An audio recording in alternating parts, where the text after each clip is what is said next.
Ana shu kısırız. Qisliq qilibman. Ana shu. Halovat yo'q. Ana shu.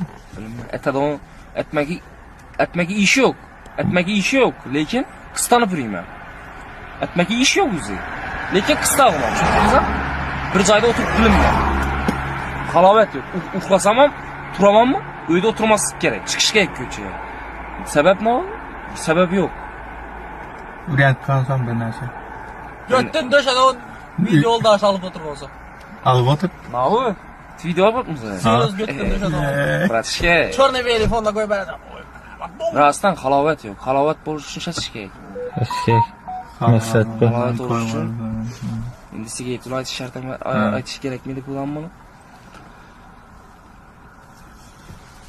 Doğrusu-da. Qilarish kerak.